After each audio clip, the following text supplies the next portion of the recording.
경건한 예배를 위하여 휴대폰 전원이 꺼져 있거나 무음으로 되어 있는지를 확인해 주시기 바랍니다. 이제 다 같이 일어나셔서 영과 진리로 감사주일 예배를 하나님께 드리겠습니다.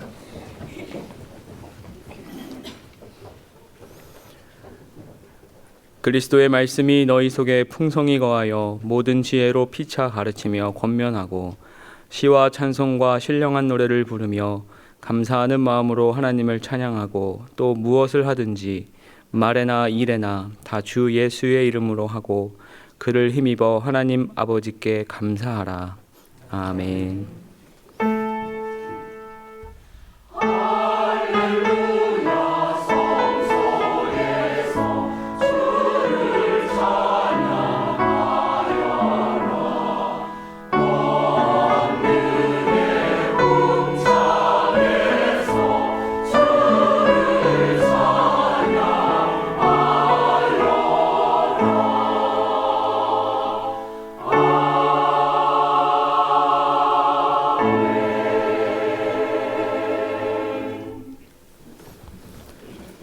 하나님 아버지 감사합니다. 올 한 해도 그리스도의 말씀으로 우리 내면을 풍성하게 채우셔서 힘들어도 감사하며 찬양의 삶을 살 수 있었음을 고백합니다.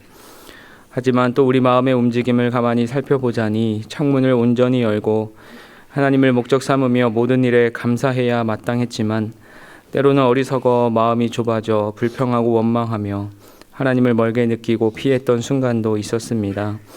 예수님의 십자가 죽음으로 우리를 용서하여 깨끗하게 씻어주셨으니 예수님의 죽음에도 동참하는 은혜를 허락하여 주시옵소서. 그리하여 무슨 일을 하든 무슨 말을 하든 다 주 예수의 이름에 합당하게 하시고 우리의 힘이 아닌 그리스도의 힘으로 감사할 수 있도록 우리를 붙잡아 주시옵소서. 예수님의 이름으로 기도드리며 이제 우리 모두 주님께서 가르쳐 주신 기도를 감히 주님의 이름으로 담대히 드리오니 하늘에 계신 우리 아버지여, 이름이 거룩히 여김을 받으시오며 나라의 임하옵시며 뜻이 하늘에서 이룬 것 같이 땅에서도 이루어지이다. 오늘날 우리에게 일용할 양식을 주옵시고 우리가 우리에게 죄 지은 자를 사하여 준 것 같이 우리 죄를 사하여 주옵시고 우리를 시험에 들게 하지 마옵시고 다만 악에서 구하옵소서. 대개 나라와 권세와 영광이 아버지께 영원히 있사옵나이다. 아멘.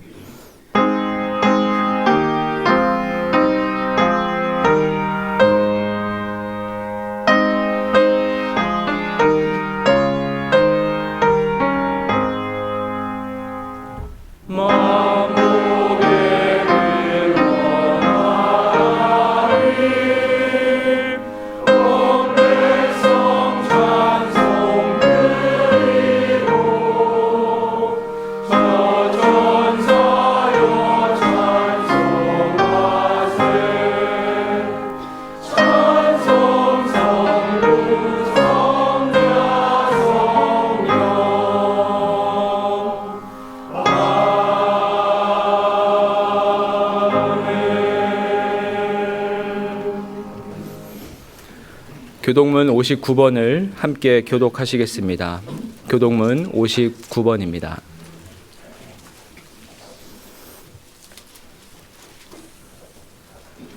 여호와께 감사하라. 그는 선하시며 그 인자하심이 영원함이로다.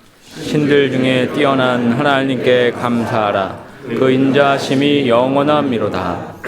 주들 중에 뛰어난 주께 감사하라. 그 인자하심이 영원함이로다. 홀로 큰 기이한 일들을 행하시는 이에게 감사하라. 그 인자하심이 영원함이로다. 지혜로 하늘을 지으신 이에게 감사하라. 그 인자하심이 영원함이로다. 땅을 물 위에 펴신 이에게 감사하라. 그 인자하심이 영원함이로다. 큰 빛들을 지으신 이에게 감사하라. 그 인자하심이 영원함이로다. 하늘 주관하게 하신 이에게 감사하라. 그 인자하심이 영원함이로다. 달과 별들로 밤을 주관하게 하신 이에게 감사하라. 그 인자하심이 영원함이로다. 의 장자를 치신 이에게 감사하라. 그 인자하심이 영원함이로다. 이스라엘을 그들 중에서 인도하여 내신 이에게 감사하라. 그 인자하심이 영원함이로다. 강한 손과 펴신 팔로 인도하여 내신 이에게 감사하라. 그 인자하심이 영원함이로다. 아멘. 전능하사 천지를 만드신 하나님 아버지를 내가 믿사오며 그 외아들 우리 주 예수 그리스도를 믿사오니 이는 성령으로 잉태하사 동정녀 마리아에게 나시고 본디오 빌라도에게 고난을 받으사 십자가에 못 박혀 죽으시고 장사한 지 사흘 만에 죽은 자 가운데서 다시 살아나시며 하늘에 오르사 전능하신 하나님 우편에 앉아 계시다가 저리로서 산자와 죽은 자를 심판하러 오시리라.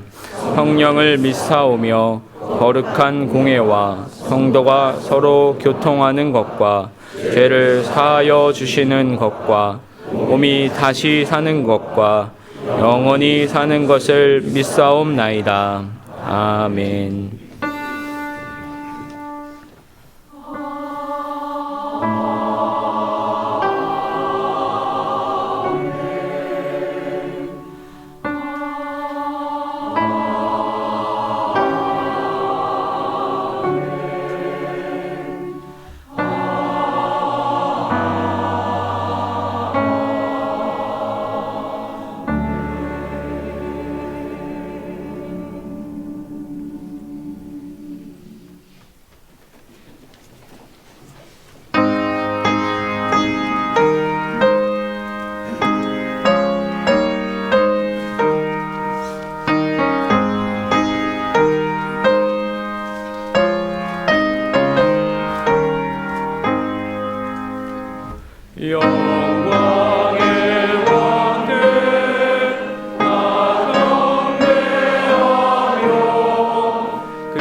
하나님 아버지 참 고맙습니다.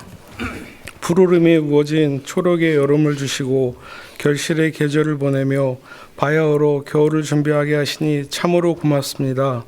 아버지 하나님, 주님을 알지 못하는 사람들을 하나님께로 연결시켜주는 존재로 하나님께 속한 주님을 전하는 자녀로 불러주셨음에도 세속의 풍성함과 개인의 욕망 그리고 저희의 눈에 좋아 보이는 것을 따랐음을 이 시간 회개합니다.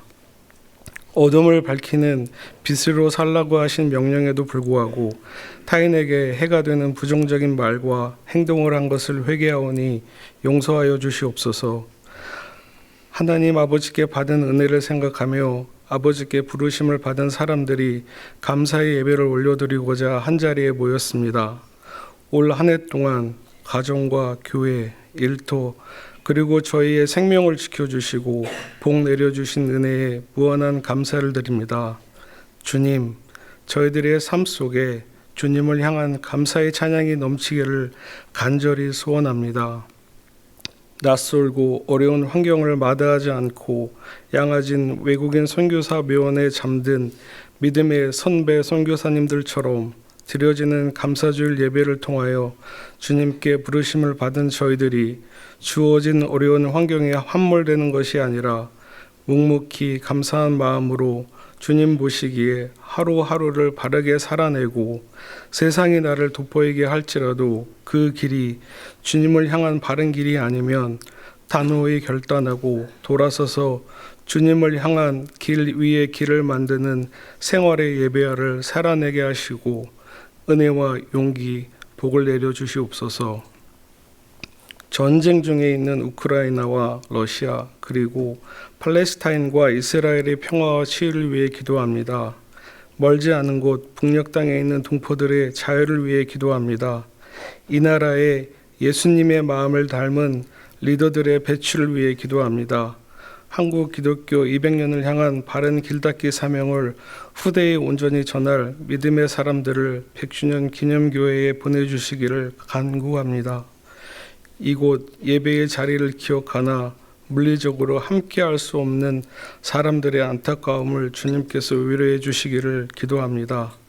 말씀 전하는 주님의 종을 위해서 기도하오니 말씀으로 태어나시는 하나님 아버지의 말씀을 듣고 주님의 이름을 높이는 더 교회다운 100주년 기념교회가 되게 이곳에 모인 모든 사람의 영혼을 만져주시길 간구합니다. 한 번 사랑하시면 끝까지 사랑하시는 구원자 예수님의 이름으로 기도드립니다. 아멘.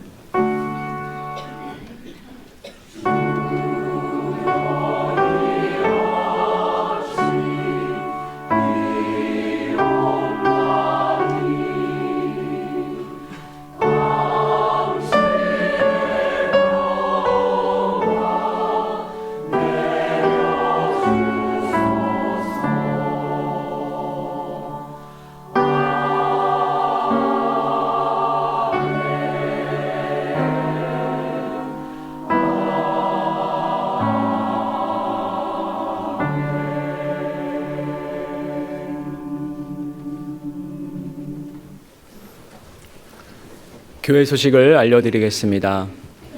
오늘은 한 해 동안 하나님께서 베풀어 주신 은혜에 감사드리는 감사주일입니다. 감사주일을 맞아 교회에서 떡을 준비했습니다. 예배 후 받아가시기 바랍니다. 2025년도 신임 상임위원 추인을 위한 운영위원회가 이번 주 수요 성경 공부 후에 있습니다. 구역장들께서는 교구 교역자의 안내에 따라 모두 참여해 주시기 바라며 참여가 어려우신 분은 위임장을 제출해 주시기 바랍니다. 당일 2024년 구역 보고서에 의한 시상도 있습니다. 하반기 양화진 목요 강좌 더불어 사는 기적의 마지막 강좌가 이번 주 목요일 오후 8시 성교기념관 2층에서 있습니다. 이번 강좌는 희년 의료공제회 박정남 사무처장께서 외국인 근로자와 더불어 사는 삶이라는 주제로 강의해 주십니다. 강의는 현장과 온라인으로 진행되며 누구든지 참여하실 수 있습니다. 교우님들의 많은 관심과 참여 부탁드립니다. 2024년 구역 성경 공부를 마무리하는 장령교구 종강의 밤이 이번 주 금요일에 각 교구별로 진행됩니다. 장령교구 교우님들의 많은 참여 부탁드립니다. 제28회 중보기도 특별기도회가 상황을 이기는 감사라는 주제로 11월 26일 화요일과 27일 수요일 오전 10시 30분에 홍보관 예배실에서 열립니다. 강사는 정한조 목사님과 정효샘 목사님이며 한국교회와 우리 사회 그리고 인류를 위해 기도하기 원하시는 분들은 누구든지 참여하실 수 있습니다. 아울러 개인 기도 제목이 있는 분들은 기도카드 또는 홈페이지 팝업을 통해 기도 요청해 주시면 함께 기도하겠습니다. 순교자의 신앙과 정신을 기억하는 순교자 기념관 방문의 날이 11월 30일 토요일에 있습니다. 참여를 원하시는 분은 홈페이지를 통해 신청해 주시기 바랍니다. 참고로 12월부터 2월까지 동절 기간에는 열리지 않습니다. 내년 3월에 재개할 예정입니다. 2025년을 위한 예비 구역장 학교가 12월 7일부터 2주 동안 토요일 오전 10시에 이별관 2층에서 열립니다. 내년도 구역장으로 섬기실 분들과 관심 있는 교우님은 누구나 참여 가능합니다.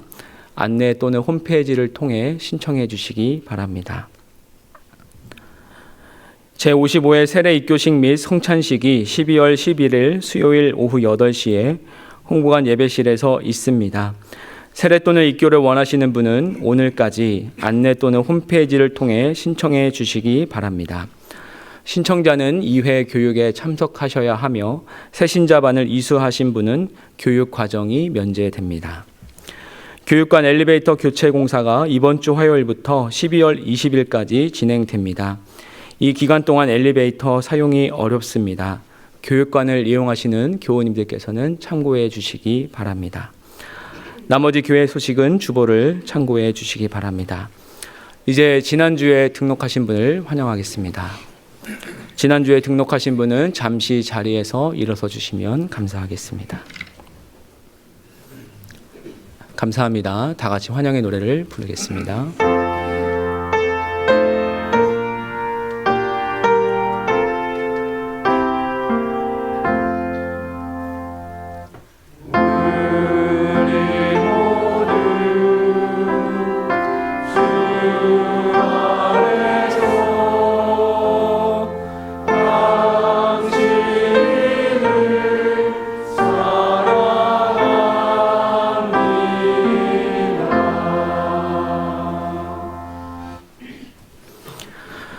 하나님 아버지, 우리에게 새로운 가족을 허락해 주셔서 감사드립니다.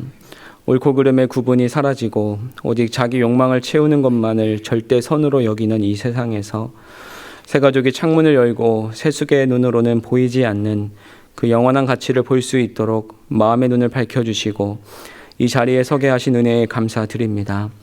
주님이 계획하신 이 아름다운 곳에서 때로 함께 눈물 흘리고 웃으며 때로는 서로 넘어지고 일으킬 때에 그 기업의 영광의 풍성함을 바라보며 동행하는 우리가 되게 하시고 빛과 소금의 역할을 겸허히 감당하게 하시옵소서. 새 가족의 모든 믿음의 여정의 동행자와 목적이 되어 주시옵소서. 예수님의 이름으로 기도드립니다. 아멘. 박수로 환영하시겠습니다.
오늘 우리에게 주시는 하나님 말씀은 에베소서 1장 15절에서 19절입니다.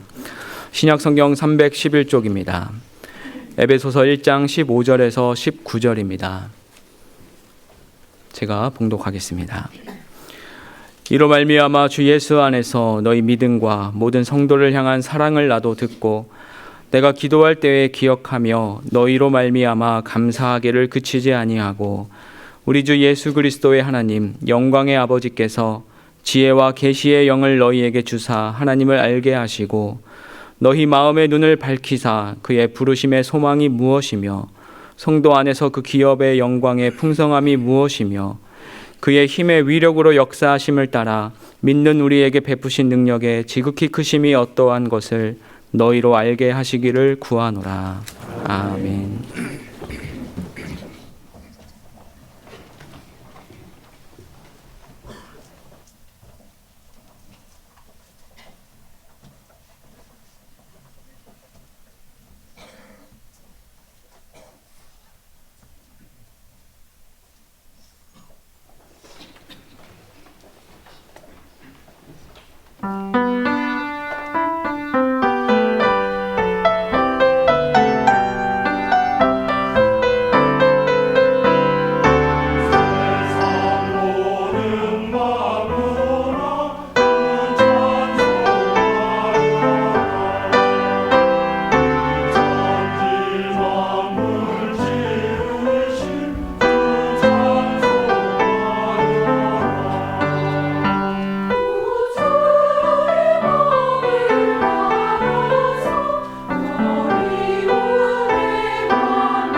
기드온이 사사로 부르심을 받을 때에 이스라엘 자손의 삶은 더 이상 피폐하기 수 없을 정도로 피폐한 상태였습니다. 당시 이스라엘은 미디안의 지배를 7년 동안 받고 있었습니다. 이스라엘 자손이 씨앗을 심어 놓으면 미디안 사람들은 말을 타고 와서는 땅을 헤집고 다녀 농사를 망치기가 일쑤였습니다. 뿐만 아니라 추수기에는 토지 소산물을 깡그리 긁어갔고 양이나 소, 나귀와 같은 가축도 모조리 끌고 갔습니다. 그래서 이스라엘 자손은 미디안 사람들 때문에 마을에서 살지 못하고 산속에 웅덩이나 동굴, 요새 등을 만들어 거기서 살아야 할 정도였습니다. 이스라엘 자손은 미디안의 학대를 더 이상 참을 수 없어서 하나님께 부르짖었습니다. 사실 이스라엘 자손이 그토록 고통을 받았던 것은 그들이 하나님의 말씀을 외면하고 하나님을 떠났기 때문이었습니다. 집 떠나면 개고생이다 라는 속담이 있는데 실은 하나님을 떠나면 개고생이다가 우리 마음에 새겨야 할 신앙 격언입니다. 하나님께서는 이스라엘을 다시 건져주시기 위해서 기드온을 사사로 부르셨습니다. 기드온은 미디안 군대와 맞서기 위해서 이스라엘 전국 각지에서 사람들을 불러 모았습니다. 그런데 하나님께서는 너를 따르는 군인의 숫자가 너무 많다라고 하셨습니다. 그 숫자로 싸워서 이기면 그들이 나를 제쳐놓고서 자신들의 힘으로 승전했다고 여기게 될까 염려스럽다라고 하셨습니다. 그런데 기드온이 군인으로 모은 사람은 3만 2천 명이었고 미디안의 군대는 13만 5천 명이었습니다. 이스라엘과 미디안이 1대4로 싸워야 할 상황입니다. 양쪽 군인의 숫자가 반대라면 하나님의 말씀에 고개가 끄덕여지지만 선뜻 이해가 되지 않습니다. 그럼에도 기드온은 하나님의 말씀에 순종했습니다. 기드온은 모인 사람들에게 지금 두려워서 떨리는 사람은 집으로 돌아가십시오라고 말했습니다. 말은 그렇게 하고 있지만 우리는 하나님을 위해 우리 가족을 위해 목숨을 바쳐 싸울 각오가 되어 있습니다라고 반응하기를 얼마나 고대했겠습니까? 하지만 무려 2만 2천 명이 돌아갔고 남은 사람은 10,000명이었습니다. 기드온의 가슴이 철렁했을 것입니다. 이제 1대 13으로 싸워야 합니다. 그런데 하나님의 말씀은 기드온의 가슴을 더 철렁하게 했습니다. 아직도 군인이 많다. 하나님께서는 남은 군인들을 물가로 데리고 가서 물을 먹이라고 하셨습니다. 거기서 그들을 시험하여 데리고 갈 사람과 돌려보낼 사람을 결정해 주겠다고 하셨습니다. 그래서 물을 마시게 했는데 손으로 물을 떠서 개가 물을 핥는 것처럼 물을 마신 사람은 300명이었고 아예 무릎을 꿇고 물을 마신 사람은 9,700명이었습니다. 하나님께서는 손으로 떠서 물을 핥아 먹은 300명으로 너희를 구원하겠다. 미디안 사람들을 너희 손에 넘겨주겠다. 나머지 군인들은 돌려보내라 라고 말씀하셨습니다. 이러한 상황은 하나님께서 기드온에게 물을 먹이시는 것 같습니다. 이 300명은 물을 떠서 마시는 군인으로서 가져야 할 경계심이 있었기 때문에 뽑혔다고 말하기도 하고 이들을 300용사라고 말하기도 합니다. 그러나 성경은 그렇게 말하지 않습니다. 한 가지 분명한 사실은 양쪽 그룹 중에서 이들의 숫자가 작았다는 것입니다. 마침내 그 300명이 100명씩 나누어서 전쟁에 임했습니다. 그들이 들고 간 무기는 칼이나 창이 아니라 나팔과 빈 항아리였습니다. 그 항아리 속에는 횃불이 감추어져 있었습니다. 그 300명이 나팔을 불고 항아리를 깨뜨려 횃불을 들어 올리며 여호와와 기드온의 칼이다라고 소리를 질렀는데 그 소리에 놀란 미디안 군대는 자중질환이 일어나 자기들끼리 칼을 휘둘렀습니다. 그날의 싸움에서 미디안 군대는 12만 명이나 전사하고 말았습니다. 아무런 무기도 들지 않는 300명의 군인이 13만 5천 명의 군인과 싸워서 12만 명이 전사했다는 것은 하나님의 지극한 큰 능력이 그렇게 하셨다는 말 외에는 도저히 설명할 길이 없습니다. 가브리엘 천사는 세례자 요한의 부모인 사가랴 엘리사벳 부부를 방문한 후에 갈릴리 벽촌 나사렛에 사는 마리아를 찾아왔습니다. 가브리엘 천사는 마리아에게 청천벽력과 같은 말씀, 마리아여 무서워하지 말라. 네가 하나님께 은혜를 입었느니라. 보라, 네가 잉태하여 아들을 낳으리니 그 이름을 예수라 하라라고 들려주었습니다. 그리고 이어서 지극히 높으신 분의 아들이자 다윗의 왕위를 가지신 그분은 영원토록 야곱의 집을 다스릴 것이고 그분의 나라는 무궁할 것이다 라고 했습니다. 몹시 당황하며 혼란스러웠던 마리아는 자신이 아무리 하나님께 특별한 은혜를 입었다 할지라도 처녀가 아이를 낳는다는 것은 도저히 수긍할 수 없는 충격이었을 것입니다. 그래서 마리아는 가브리엘 천사에게 나는 남자를 알지 못합니다 라고 말했습니다. 제사장 사가랴의 아내 엘리사벳은 나이가 많이 들어 아기를 가질 수 없었지만 아기를 갖게 되었습니다. 또한 구약 성경에는 엘리사벳과 비슷한 처지에 있다가 임신과 출산한 여인이 있습니다. 한나는 자식을 낳지 못해서 남편의 또 다른 아내인 브닌나에게 수모를 많이 당했지만 마침내 사무엘을 낳았고 90세의 사라는 이삭을 출산하기도 했습니다. 하지만 마리아의 경우는 완전히 달랐습니다. 엘리사벳의 경우는 아주 희박하지만 가능성이 있는 기적이라고 한다면 마리아의 경우는 인간으로는 가능성이 없는 기적이었습니다. 그래서 나는 남자를 알지 못합니다. 즉 나는 남자와 동침한 적이 없습니다라고 말했던 것입니다.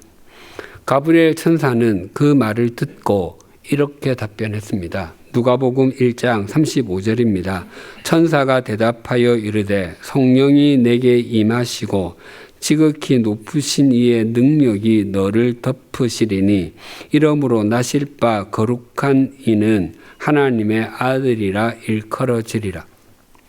성령이 내게 임하시고 지극히 높으신 이의 능력이 너를 덮으신다라는 이 말씀의 의미는 인간의 능력으로는 결코 이루어질 수 없는 일이지만 천지 만물을 창조하시고 남자와 여자를 창조하신 전지전능하신 하나님께는 불가능한 일이 없고 반드시 하나님의 아들을 잉태하게 될 것이다 라는 것입니다.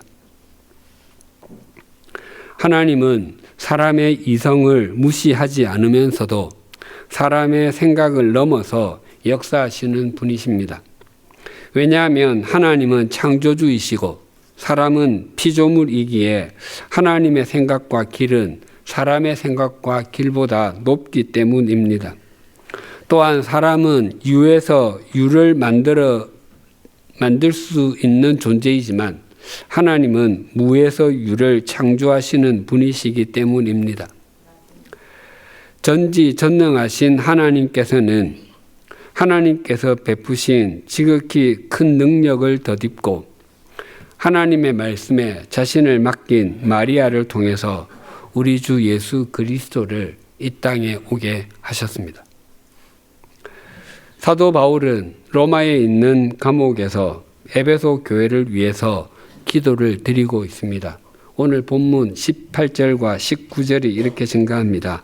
너희 마음의 눈을 밝히사 그의 부르심의 소망이 무엇이며 성도 안에서 그 기업의 영광의 풍성함이 무엇이며 그의 힘의 위력으로 역사하심을 따라 믿는 우리에게 베푸신 능력의 지극히 크심이 어떠한 것을 너희로 알게 하시기를 구하노라.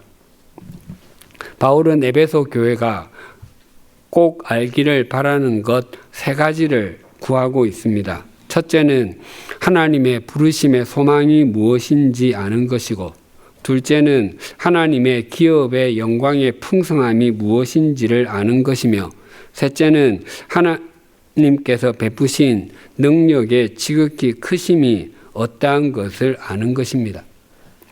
그런데 이 3가지는 마음의 눈이 밝혀지지 않으면 결코 알 수 없는 것이고, 또한 이 3가지가 자신에게 임해 있다 할지라도 그 사실을 알지 못할 것입니다.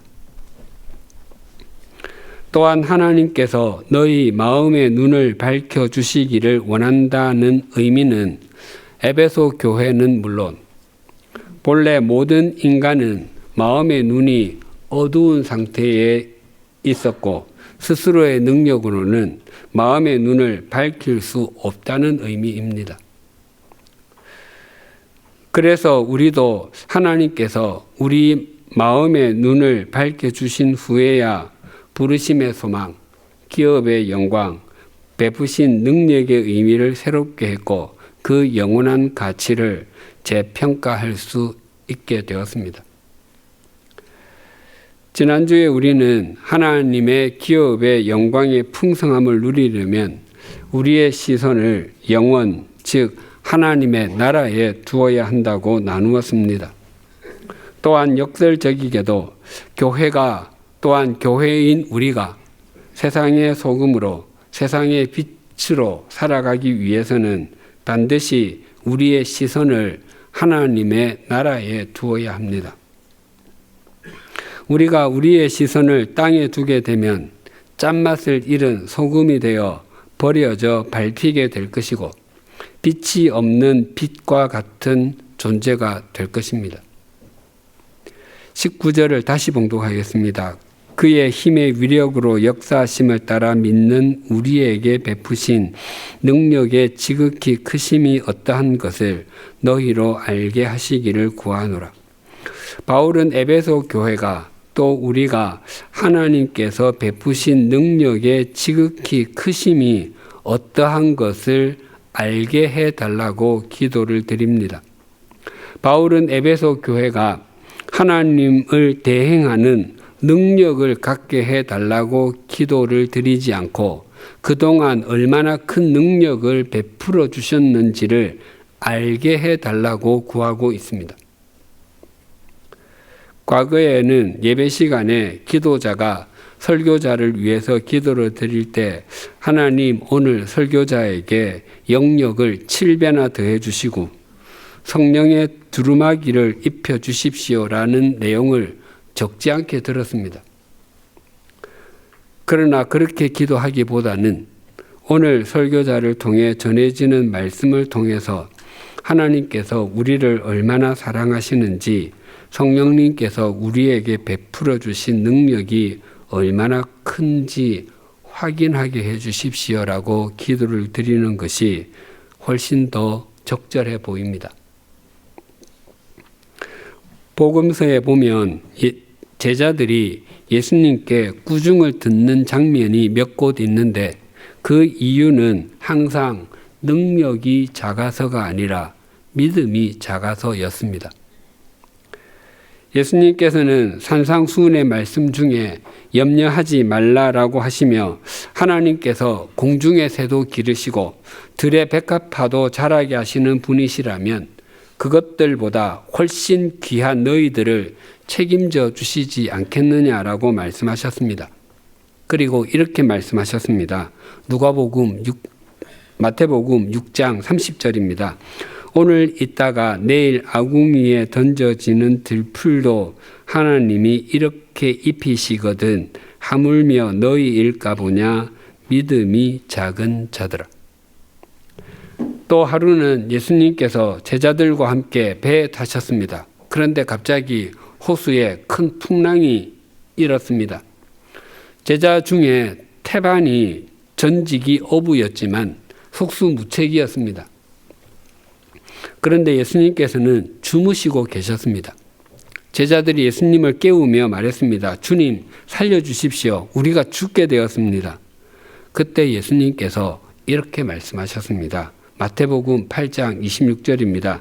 예수께서 이르시되 어찌하여 무서워하느냐 믿음이 작은 자들아 하시고 곧 일어나사 바람과 바다를 꾸짖으시니 아주 잔잔하게 되거늘. 예수님께서는 제자들의 무능, 능력 없음이 아니라 불신, 믿음 없음을 부중하셨습니다. 시편 143편의 표제어는 다윗의 시입니다. 다윗이 이 시를 지어 노래로 불렀지만 언제 어떤 상황에서 이 시가 지어졌는지는 알 수 없습니다. 다윗이 지은 탄식시 중에서 대부분이 사울 왕의 추격으로 광야에서 피난을 다닐 때와 아들 압살롬에게 반란을 당하고 피난 다닐 때를 그 배경으로 갖고 있습니다. 시편 143편 3절과 4절이 이러합니다. 원수가 내 영혼을 핍박하며 내 생명을 땅에 엎어서 나로 죽은 지 오랜 자 같이 나를 흑암 속에 두셨나이다. 그러므로 내 심령이 속에서 상하며 내 마음이 내 속에서 참담하니이다. 다윗은 지금 굉장히 절박한 상황에 놓여 있습니다. 대적자로 인해서 살아도 사는 것이 아닌 것처럼 살고 있습니다. 마치 우리가 굉장히 절박한 상황에 있을 때 기도를 드리려고 하면 머릿속이 하얗게 되어 아무런 생각이 나지 않는 것과 같습니다. 그래서 무슨 말로 기도를 시작해야 하는지, 어떤 말로 기도를 이어가야 하는지 아무것도 떠오르지 않습니다. 그때는 하나님 제발이라는 말을 반복하며 자신의 절박함을 호소하곤 합니다. 다윗은 원수가 자신의 생명을 땅에 엎었다라고 하는데 엎다의 문자적인 의미는 다져서 조각을 내다입니다. 마치 음식에 마늘을 넣어 만들 때 통째로 넣지 않고 마늘의 맛을 조금이라도 더 내기 위해서 칼 뒤쪽으로 마늘을 다지는 것처럼 원수들 같은 사람들이 말과 행동으로 다윗 자신의 마음을 갈기갈기 찢어 놓았다는 것입니다. 그래서 자신의 상황이 참담하게 되었다고 합니다. 이 참담하다라는 이 단어는 메뚜기 떼가 지나간 논밭과 적의 공격으로 무너진 성읍을 표현할 때 주로 사용하던 단어였습니다. 다윗은 지금 자신의 마음이 메뚜기 떼가 지나간 논밭처럼 황폐해졌고 적의 공격으로 잿더미가 된 성읍처럼 처참하게 되었음을 표현하고 있습니다. 만약 우리의 삶이 이처럼 전개되고 있다면 어떻게 행하시겠습니까? 기도할 힘조차 없는 것 같고 자신이 한없이 땅속으로 꺼지는 것 같을 때 어떻게 하나님을 바라보시겠습니까? 그런 때 다윗은 이렇게 하나님을 바라보았습니다. 시편 143편 5절과 6절입니다. 내가 옛날을 기억하고 주의 모든 행하신 것을 엎조리며 주의 손이 행하는 일을 생각하고 주를 향하여 손을 펴고 내 영혼이 마른 땅같이 주를 사모하나이다. 셀라. 다윗은 하나님께 자신을 슈퍼맨이나 스파이더맨, 아이언맨과 같은 마블 영화에 나오는 특별한 능력을 지닌 주인공처럼 만들어 달라고 기도하지 않았습니다. 다윗은 과거의 생의 순간순간마다 함께 해주신 하나님께서 자신을 위해 베풀어 주신 역사를 떠올렸습니다. 다윗만 이런 고백을 한 것이 아닙니다. 사도 바울은 이렇게 고백했습니다. 고린도전서 15장 9절과 10절입니다. 나는 사도 중에 가장 작은 자라. 나는 하나님의 교회를 박해하였으므로 사도라 칭함받기를 감당하지 못할 자니라. 그러나 내가 나 된 것은 하나님의 은혜로 된 것이니 내게 주신 그의 은혜가 헛되지 아니하여 내가 모든 사도보다 더 많이 수고하였으나 내가 한 것이 아니요 오직 나와 함께 하신 하나님의 은혜로라. 고린도전서 15장은 부활장이라고 불립니다. 바울은 예수 그리스도의 부활에 대해서 말하려니 부활하신 예수 그리스도께서 자신을 찾아와 주신 은혜를 떠올리지 않을 수 없었습니다. 자신은 그토록 나사렛 예수에 대해서 적대적이었고 나사렛 예수를 추종하는 사람은 모두 체포해서 예루살렘으로 끌고 오는 것이 마땅하다고 여겼습니다. 그래서 혈기왕성하게 다메섹으로 향하고 있었습니다. 그럼에도 자기를 찾아와 주시고 자기를 사도로 세워주신 예수 그리스도를 생각하니까 지금까지의 모든 것이 하나님의 은혜라고 고백드릴 수밖에 없었습니다. 또한 자신이 다른 사도보다 더 많이 수고하며 살 수 있었던 것도 하나님의 은혜였다고 고백합니다. 19절을 다시 봉독하겠습니다. 그의 힘의 위력으로 역사하심을 따라 믿는 우리에게 베푸신 능력의 지극히 크심이 어떠한 것을 너희로 알게 하시기를 구하노라.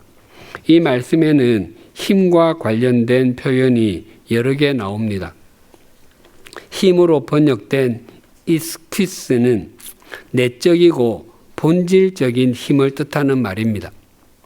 예수님께서 내 마음을 다하고 목숨을 다하고 뜻을 다하고 힘을 다하여 주 너의 하나님을 사랑하라고 말씀하셨는데 여기에서 말하는 힘이 본문에 나오는 힘입니다. 힘을 다하다에서 힘은 육체적인 힘도 아니고 재력도 아니며 권력도 아닙니다. 내적인 힘입니다. 특히 이 단어는 여인이 잉태하는 능력을 표현할 때 쓰기도 합니다. 위력으로 번역된 크라토스는 하나님께만 속하는 단어로 특히 통치하는 힘을 가리킵니다. 한 나라의 최고 통수권자에게는 그 나라를 다스리는 힘이 있는 것처럼 하나님께는 천지 만물과 우리를 다스리는 능력이 있음을 의미합니다. 그 힘은 높은 산을 평지로 만들 수도 있고 골짜기를 산으로 만들 수도 있습니다. 역사로 번역된 에네르게이아는 일하는 능력, 활동력, 운동력을 가리킵니다. 이 에네르게이아에서 에너지라는 영어 단어가 나왔습니다. 한 건전지 광고에서 그 건전지가 얼마나 일하는 능력이 강하고 오래 가는지를 알리기 위해서 건전지가 팔굽혀펴기를 합니다. 100만 21, 100만 22, 100만 23 그리고 나서 다시라고 합니다. 그렇게 강하고 오래가는 힘을 의미합니다. 능력으로 번역된 디나미스는 본래 하나님께서 갖고 계신 고유한 힘입니다.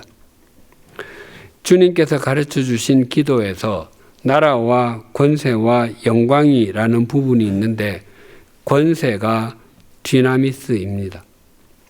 이 디나미스에서 다이내믹이라는 영어 단어가 나왔습니다. 하나님께서는 우리의 마음의 눈을 밝혀주시고 지금까지 이러한 힘과 능력을 우리에게 베풀어 주셨다고 하십니다. 알고 계셨습니까?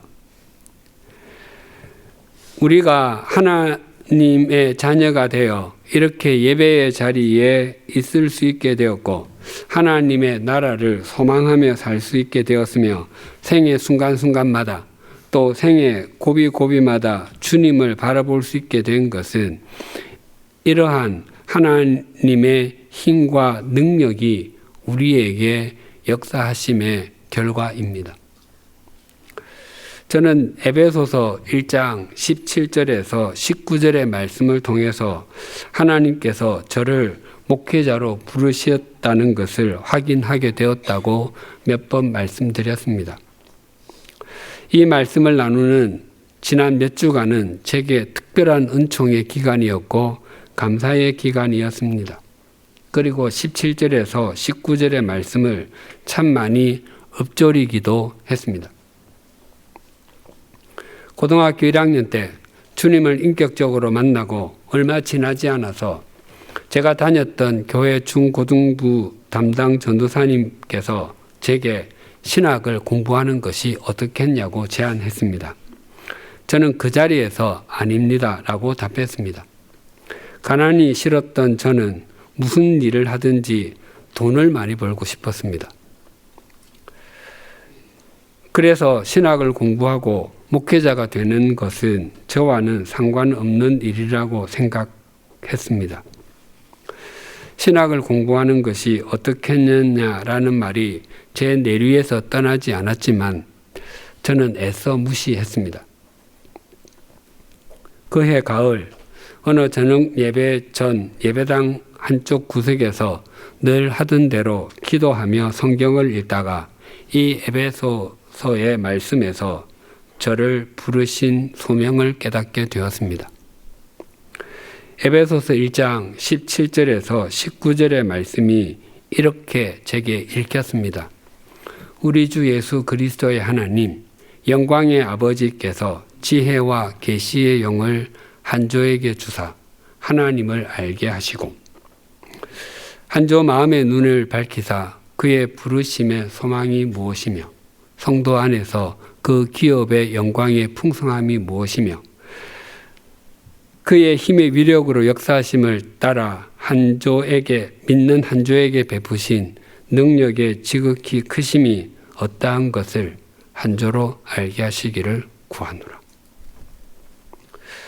이 말씀 앞에서 더 이상 성경을 읽어 내려갈 수 없었습니다. 눈물은 걷잡을 수 없이 흘러내렸습니다. 하나님께서 이렇게 말씀하시는 것 같았습니다. 내가 나를 알게 된 것은 네가 잘났기 때문이 아니다. 내가 너에게 지혜와 계시의 영을 주었기 때문이다. 내가 너를 왜 불렀는지 아느냐? 내가 네게 맡길 그 일로 인해서 네가 받을 상급이 얼마나 풍성한지 아느냐? 그때 저는 이렇게 말씀드렸습니다. 하나님, 저는 성격도 소심하고 그렇게 잘 할 줄 아는 게 없습니다. 그랬더니 하나님께서는 내 힘으로 하라는 것이 아니야. 내가 얼마나 큰 능력으로 너와 함께 할지 아느냐라고 되물으셨습니다. 저는 더 이상 거부할 수 없었습니다. 그래서 한 가지 더 여쭈었습니다. 하나님, 세상에는 목사님들이 참 많은데 왜 저까지 목사가 되어야 합니까? 제가 어떤 일을 하기를 원하십니까? 하나님께서 이렇게 답해 주셨습니다. 대한민국에는 신자들이 많이 있기는 하지만 그들의 신앙이 좀 더 성숙했으면 좋겠구나. 네가 그 일을 좀 해줄래? 지난 몇 주간 지나온 교회에서의 사역을 돌아보았습니다.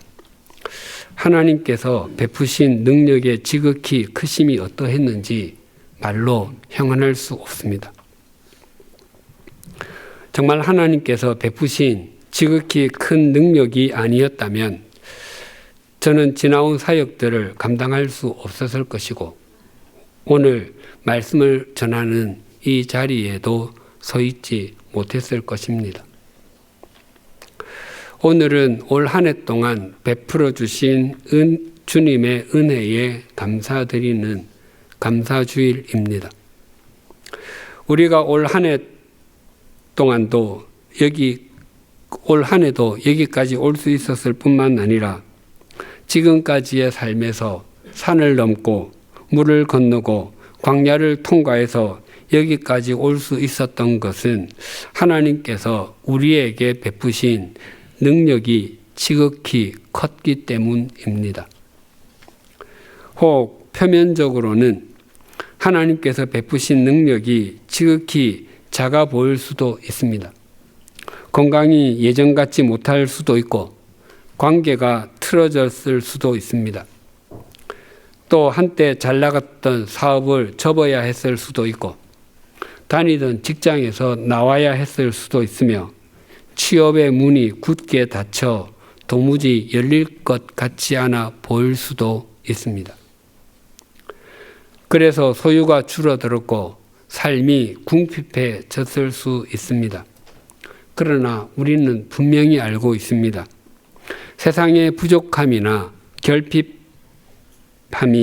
결코 우리를 영원히 무너뜨릴 수 없음을 말입니다. 오히려 우리의 계획대로 되지 않았기 때문에 이전에 멀리했던 하나님의 말씀을 가까이 하게 되었고 세속적 가치관을 따라 살았던 삶이 하나님께서 베푸신 능력의 지극히 크심을 알게 되기를 소망하게 되었다면 그것은 참 감사의 제목입니다.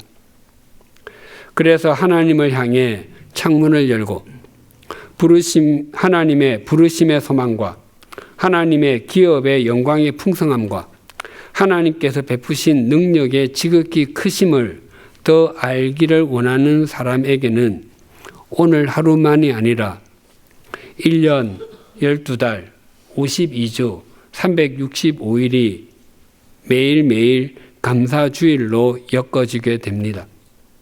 또한 그런 우리를 하나님께 감사의 예물로 드린다면 그보다 더 향기로운 감사의 예물은 없습니다. 기도하시겠습니다.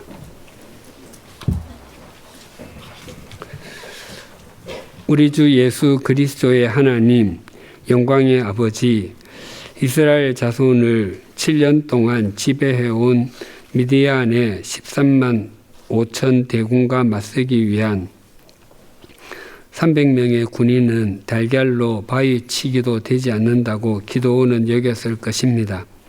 하지만 기드온이 하나님의 말씀에 순종하여 300명으로 그것도 칼과 창이 아니라 나팔과 항아리, 횃불만 들고 나아갔음에도 승리했을 때 그는 물론 온 이스라엘 자손은 하나님께서 베푸신 능력의 지극히 크심이 어떠한 것인지를 아주 또렷하게 알게 되었습니다.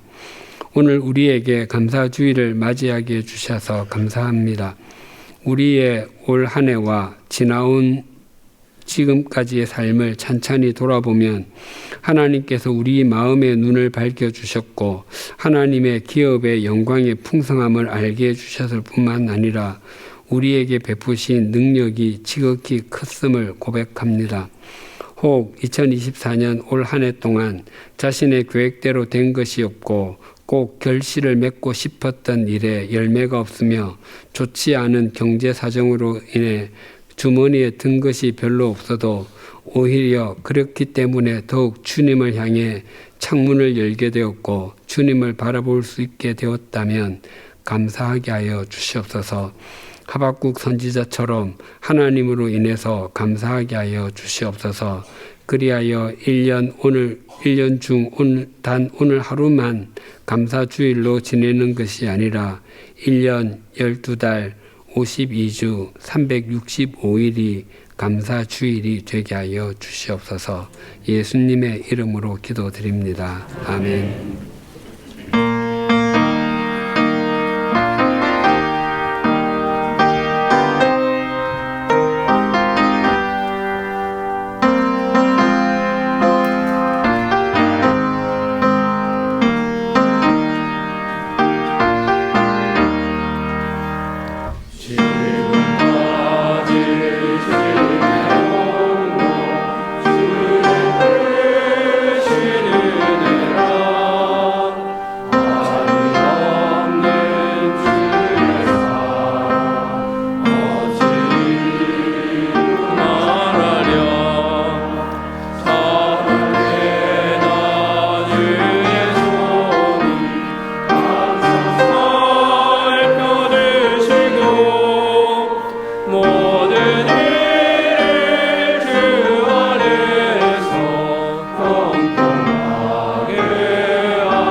하나님 아버지, 2024년을 돌아볼 때, 아니 우리의 온 생애를 돌아볼 때, 오늘 우리가 지금 여기에 서 있음이 하나님께서 베푸신 지극히 큰 능력 때문임을 말씀으로 깨닫습니다. 모든 일이 우리 뜻대로 되지는 않았더라도 하나님께서 우리를 부르신 소망이 우리의 소망보다 크심을, 하나님의 기업이 우리의 기업보다 풍성하고 영광스러움을 압니다. 그렇기에 온갖 과정 가운데 우리를 그리스도인으로 빚어내신 그 지극히 큰 능력과 힘과 위력과 역사에 감탄합니다. 그 사랑과 은혜에 감복하여 우리 자신을 기꺼이 감사의 예물로 드리오니 받아 주시옵소서.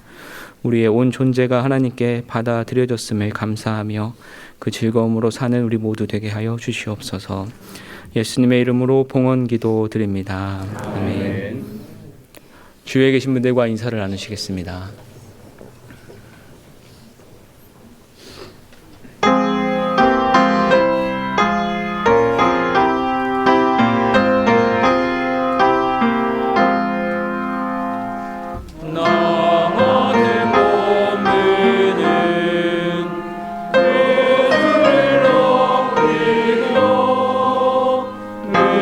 영원히 와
우리 주 예수 그리스도의 은혜와 하나님 아버지의 사랑과 성령님의 교통하심이 감사주일을 맞아 지나온 모든 삶 구석구석에 주님께서 베풀어 주신 지극히 큰 능력이 있었음을 고백하며 그 주님을 목적 삼고 살아가기를 소망하고 결단하는 주님의 사람들과 100주년 기념교회 위에 지금으로부터 영원토록 함께 해 주시기를 간절히 축원하옵나이다.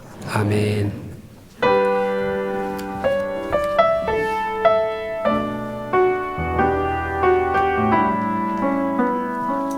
주의